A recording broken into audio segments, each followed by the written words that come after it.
পশ্চিমবঙ্গ কর্মী সমাজের রাজ্য সভাপতি শ্রী রাজেশ বাবু এবং অন্যান্য নেতৃবৃন্দরা, আমি বেশি কিছু বলবো না, সামান্য কয়েকটা কথা বলে আমি শেষ করব। আজ আমাদের কর্মী সমাজের যে সম্মেলন, সেই সম্মেলনের মধ্য দিয়ে আমরা আগামী দিনের আমাদের কর্মী সমাজের পশ্চিমবঙ্গের যে কর্মসূচি, সেই বৃহত্তর কর্মসূচি আগামী 5ই এপ্রিল গড় শালবনীতে একটা বৃহৎ আন্দোলনে ডাক দেওয়া হয়েছে। সেই ডাক দেওয়ার এখানে যারা কর্মী সমাজের সামাজিক কার্যকর্তা আছেন এবং মা, ভাই, বোন, বহিন, কাকা, কাকি, জেঠা, জেঠি সবাইকে উপস্থিত হওয়ার জন্য আমি আহ্বান জানাচ্ছি। আগামী দিনে আমাদের যে আন্দোলনের ভূত ভবিষ্যৎ এবং রূপরেখা, সেই মঞ্চ থেকেই ডিক্লেয়ার করা যাবে এবং সেই ডিক্লারেশন অনুযায়ী আমরা সেইভাবে চলবো। আমাদের কর্মী সমাজের আন্দোলন কিভাবে আগামী দিনে বৃহৎ থেকে বৃহত্তর এবং অত্যধিক কঠিন এক আন্দোলনের মধ্য দিয়ে যাবে, সেই শালবনী গড় শালবনীর আন্দোলন থেকে আমরা রূপরেখা পাবো। তাই উপস্থিত এখানে যারা কর্মী সমাজের মা, ভাই, কাকা, কাকি, জেঠা, জেঠি, ভাই, বোন আছেন, তাদেরকে আমাদের অনুরোধ, ওই দিন গড় শালবনীতে এমন একটা সভা করা হবে যে সরকার দেখে আমাদের যে জাতিসত্তার লড়াই, সেই জাতিসত্তার লড়াইয়ের জন্য যাতে আমরা ওই জাতিসত্তা, আমাদের ভাষা, আমাদের সংস্কৃতি, আমাদের কৃষ্টি, আমাদের সেই সংস্কৃতি যাতে আমরা বজায় রাখতে পারি, সেই জন্যই ওই আন্দোলনে ডাক দেওয়া হয়েছে। আর আমাদের যে কমেন্টস অ্যান্ড জাস্টিফিকেশনের যে ব্যাপারটা দীর্ঘদিন এখানে ক্ষমাশীলিত হয়েছে, আর পুরুলিয়া, বাঁকুড়া, মেদিনীপুরে, বাঁকুড়াতে যে আন্দোলন চলছে, আগামী দিনেও চলবে, সেই আন্দোলনকে পুরো সাপোর্ট করতে হবে এই কর্মী সমাজকে। শুধু এলেই দুটা মিটিংয়ে এলেই যে সমাজের আন্দোলন সাফল্যমণ্ডিত হবে, সে কোনোদিনই হবে না। আপনাদেরকে সবাইকে আমরা অনুরোধ করব, মুসলিমের কতগুলো ছেলে, ইয়াং ছেলে, যার চিন্তা ভাবনায়, যার আদর্শে অনুপ্রাণিত হয়ে এই বৃহত্তর এই ক্ষমাশুলিতে বা অন্যান্য জায়গায় যে আন্দোলনগুলো একত্রিত হচ্ছে, মাননীয় শ্রী রাজেশ বাবুর চিন্তা ভাবনায় উদ্বুদ্ধ হয়ে আপনারাকে এগিয়ে আসতে হবে। আর বিশেষ করে আমি যুব সমাজকে বলবো, আমাদের যে যুব সমাজ, সেই যুব সমাজ যারা রাজেশ বাবুর নেতৃত্বকে পছন্দ করেন, চিন্তা ভাবনা অন্যান্য দিকের যে সেই সব দিকে নিয়ে চলতে হবে। আর আন্দোলনে উপস্থিত হয়ে আন্দোলনকে সাফল্যমণ্ডিত করতে হবে। তা না হলে আমরা আমাদের যে জাতিসত্তার লড়াই, সেই লড়াই কোনোদিনও সাফল্যমণ্ডিত হতে পারবে না। আরেকটা কথা আমি বলতে চাই, আমাদের মাতৃশক্তিকে এগিয়ে আসতে হবে। মাতৃশক্তি কোনো আন্দোলনে মাতৃশক্তি এগিয়ে না এলে কোনোদিনই সাফল্যমণ্ডিত হয় না। এটা আমি আমার এই সামনে যে মাতৃশক্তি বসে আছেন, ওদেরকে আমি অনুরোধ করব, প্রতিটা আন্দোলনেই যেন ওদের সার্বিক উপস্থিতি আশা করে রাখছি। কারণ একটাই আন্দোলনের গতি প্রকৃতিকে আগামী দিনে বৃহত্তর লড়াই এবং একটি বৃহত্তর লড়াই যাকে বলে, সরকার যেন নত হয়ে আমাদের যে দাবি, কৃষ্টি, সংস্কৃতি, রাজনৈতিক, অর্থনৈতিক, সামাজিক সব দিক থেকেই আমাদেরকে পিছিয়ে আছে। আজ নয়, দীর্ঘ 74 বছর ধরে আমরা পিছিয়ে আছি।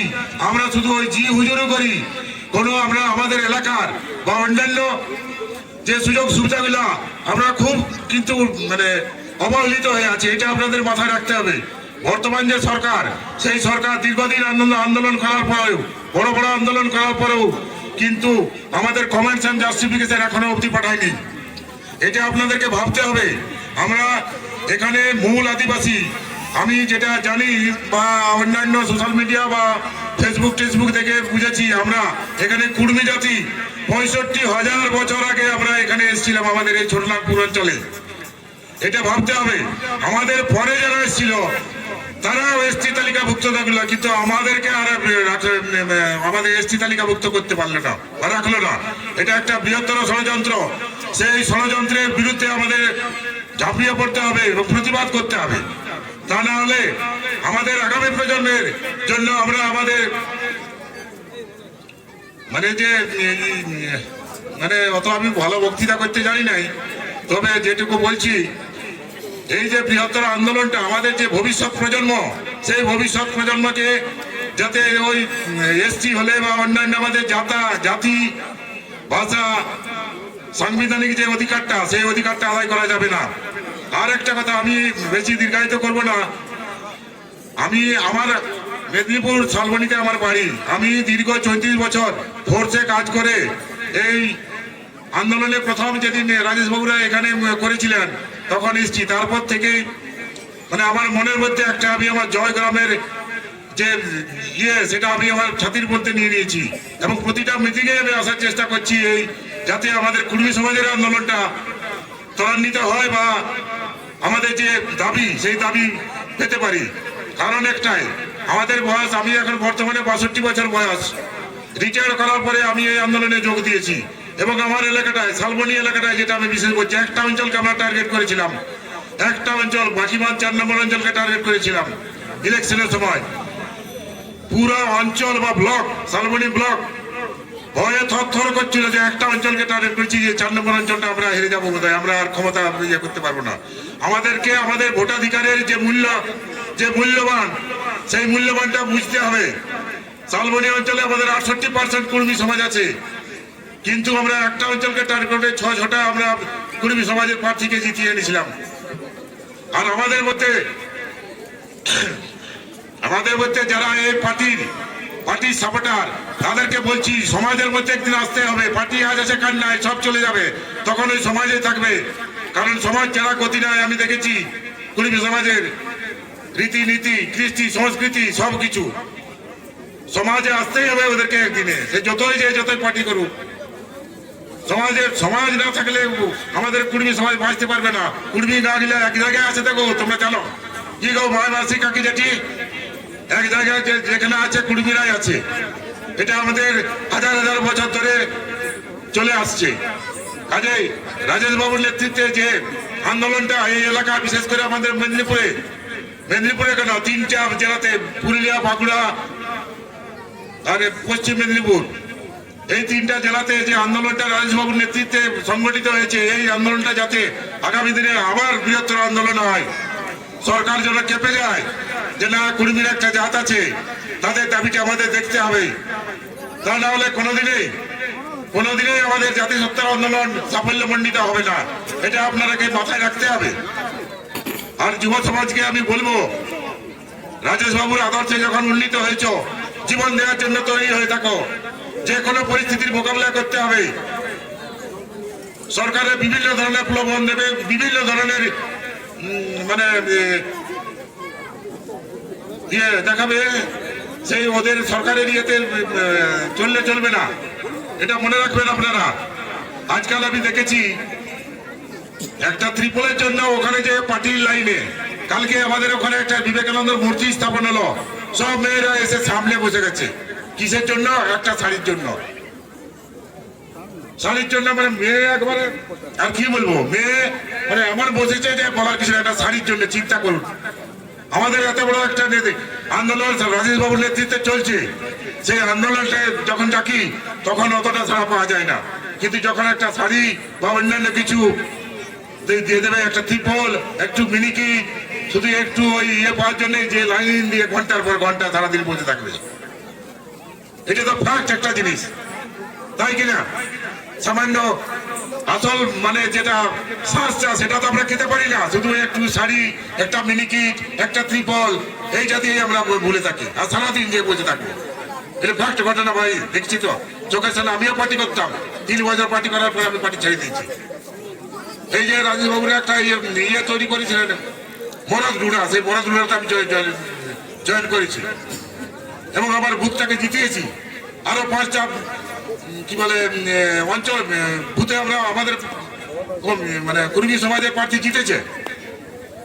আর 2টা, একটা আমাদের এই কুর্মী সমাজের অনেক লোক আছে যারা বেইমানগিরি করে, বেইমান বলবো ওদেরকে আমি। আগে সমাজ পার্টি, এটা তো ভাবতে হবে। শুধু একটা কম্বল, একটা ত্রিপল, একটা ইয়ে নিয়ে যাওয়ার জন্য লাইনের পর ঘন্টার পর ঘন্টা বসে থাকবে, না খাওয়া না দাওয়া। আমি দেখেছি তো, ওদের পার্টি ইয়েতে চলবে না কোনোদিনই। আমাদের আন্দোলন তাহলে সাপোর্ট লেভেল নিতে হতে পারবে না, এটা মনে রাখতে হবে।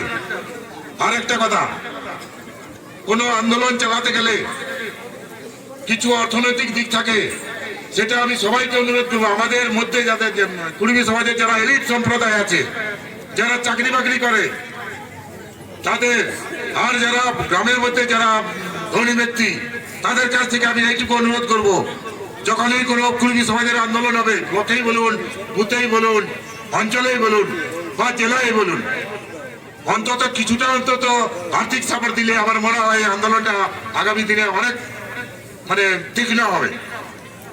কিন্তু না, পার্টি যখন বলবে তো 50 টাকা চাঁদা দিতে, 50 টাকা জায়গায় 100 টাকা ঢুকিয়ে দিবে, তখন আর বলার দরকার নাই। দেখেছি তো আমি, 50 টাকা জায়গায় 500 টাকাও দিয়ে দেয়। চামচাগিরি করবে, কিছু একটা ত্রিপল আর একটা কাপড় আর একটু বিনিকিটের জন্য এই জিনিসটা করে, আগামী দিনে অন্যান্য সুযোগগুলো পাওয়ার জন্য। চাকরি বাকরি দিতে সরকার দিতে পারবে না, পারবে? আর দীর্ঘ 4 বছর ধরে দেখছি কোনো চাকরি বাকরির অ্যাপয়েন্টমেন্ট নাই। আছে আছে কি বলুন আপনারা? নেই। আর বিশেষ করে আমাদের কুর্মী সমাজের লোককে তো কেউ কোনোদিন কোনো এমনি একটা লেবার কাস্টের চাকরি দেওয়ার জন্য, যেটা 9,000 টাকা মাইনা পায়, লেবার কাজকে ওই বিভিন্ন এলাকায় যে সিমেন্ট ফ্যাক্টরি বলুন, অ্যাসবেস্টস ফ্যাক্টরি বলুন, অন্যান্য যে কাঠ, এই চাল মিল ফ্যাক্টরি বলুন, কুর্মী সমাজের একটা ছেলেদের কোনো চাকরি নেই, কেন? যেহেতু আমরা এই এলাকায় কুর্মীটা বেশি আছি। যাই হোক, বিশেষ করে আমি অর্থনৈতিক দিকটা বলবো। আমি দেখেছি তো আমার ব্লকে এই যে অনিমেষ ভাইপো আছে, শরৎ ভাইপো আছে, আরো 7জন এসছে, নামগুলো কোথায় গেল দেখতে পাচ্ছি না। কি কষ্ট যে আন্দোলনের পেছনে ওরা দৌড়াচ্ছে, চিন্তা করতে পারবেন না।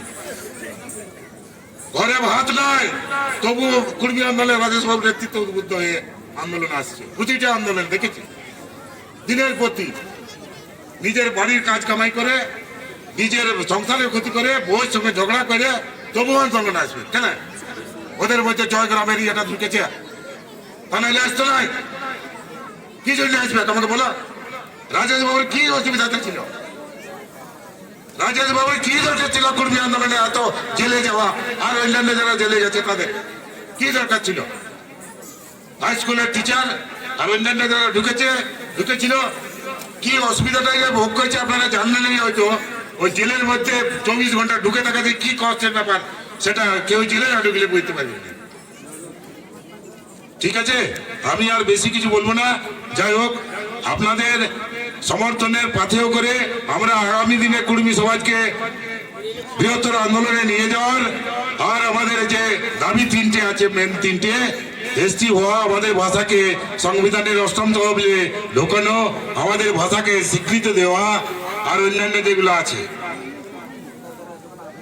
আপনাদের সমর্থন যতক্ষণ না পাই, আমরা আগামী দিনে ব্লকে বলুন, বুথেই বলুন, অঞ্চলে বলুন, বা জেলায় বলুন, বা রাজ্যেই বলুন, কোনো আন্দোলন সাফল্যমণ্ডিত আপনাদের যদি সাপোর্ট না পায়, এটা আপনারা খেয়াল করে নিজেদের মনের মধ্যে রেখে আন্দোলনে উপস্থিত হয়ে আমরা যাতে আমাদের দাবিটা আদায় করতে পারি, সেই চেষ্টায় আমরা আছি। আপনাদের সাপোর্ট যতক্ষণ না পায় ততক্ষণ এই আন্দোলনে সাফল্যমণ্ডিত হবে। আমি আর বেশি কিছু বলছি না, অনেক বক্তা আছে, আমাদেরকেও যেতে হবে। ওখানে মেদিনীপুর শালবনী থেকে, টাকশাল শালবনী থেকে এসেছি, অনেক কষ্ট করে। কিভাবে যে আমরা আসি সেটা আপনাদের এই যারা বক্তৃতা শুনছেন বা অন্যান্য যারা বক্তৃতা শুনছেন বুঝতে পারবেন না। এই জন্য লাস্টে আমি আবার একটু অনুরোধ করছি, আপনারা একটু অর্থনৈতিক সাপোর্ট দিয়ে আমাদেরকে দেওয়ার চেষ্টা করবেন যতটুকু সম্ভব। আমাদের কোনো নেই, চাপ নাই, যতটুকু পারবেন ততটুকুই দিবেন। আর আমরা যাতে সম্মেলনটা বা অন্যান্য মিটিং মিছিল, অন্যান্য যে প্রতিবাদ করি, সেগুলো যাতে আমরা ভালোভাবে করতে পারি। আপনাদের উপস্থিতি এবং আপনাদের অর্থনৈতিক সাহায্যের জন্য আমি এই অনুরোধ করে আমি আমার ক্ষুদ্র বক্তব্য শেষ করলাম। জয় গরাম, জয় গরাম, জয় গরাম। কুর্মী জিতকার, কুর্মী জিতকার। জয় গরাম। নমস্কার, সবাইকে অশেষ ধন্যবাদ।